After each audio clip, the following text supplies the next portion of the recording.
Samantala, tanggap pa rin tayo ng isang live report. Mga mangingisda sumugod sa DNR kasunod ng pagbaklas sa mga fish pen sa Laguna, Dibay. Val, ito ba yung mga negosyante? RHO5, Val Gonzales. Val?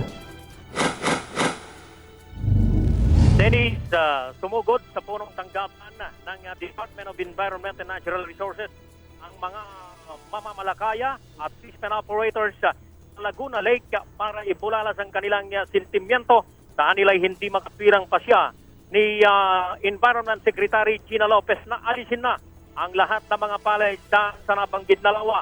Ayon dito kay Mang Aurelio Santiago, ang pangkalahatang leader ng mga mamamalakaya sa Laguna Lake, na mistula silang natukhang sa utos ni Secretary Lopez na linisin ng mahigit 100 hektaryang lawa sa lahat ng uri ng mga illegal na mangingisda, maging yung mga fish pen cages. Ayon naman dito kay Dr. Francisco Arcadia, isa sa large-scale fish pen operator, na ang pasya ng kalihim ay taliwas umano sa gusto ni Pangulong Rodrigo Duterte na i-regulate lamang pangingisda sa lawa laban sa mga illegal na nagmamayari ng mga fish pen at fish cages.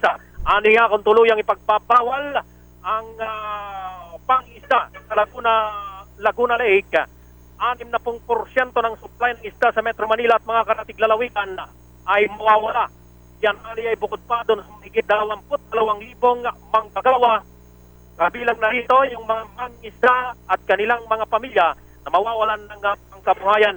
Ayon man sa isa sa mga tumutulong sa livelihood program ng mga mangingisda na si Dr. Jose Canui, kung mayroon mang dapat alisin sa Laguna Lake, ayon ay ang mga illegal na operator na halos 50 hektarya ng lawa ang kanilang sinasaklawan o sinasakupan, at hindi yung mga lehitimong mangingisda na kumukuha at nagpapayat ng kaukulang permit sa gobyerno. Inalmahan rin ng mga rallyista ang kanilang kawalan ng kaukulang konsultasyon sa kanilang hanay ng Department of Environment and Natural Resources. Sa halip anilay pawang piso sa pamamagitan ng sulat lamang ang kanilang natanggap mula sa opisina ni Secretary Lopez. Pinalagan din ng grupo ang umanay harassment ng mga ng DNR na gagamitan sila ng armas kapag tumalag sa nagpapatuloy na demolisyon na ipinatutupad sa malawak na lupain ng lawa ng Laguna. Kung matatandaan na Dennis Angren ay una nang pinagbigyan ng DNR ang mga fish pen owners na hayaan muna silang ibenta yung natitira nilang imbak na mga isda kasunod dito ng mahigpit na direktiba ni Pangulong Rodrigo Duterte sa kanyang unang zona na ibalik sa sigla ang halos namamatay ng Laguna, Dibay. Val, Sa Quezon City. Val, Dennis. ano ba? May lumabas ba? May nakipag-dialogue ba mula sa DNR para labasin sila?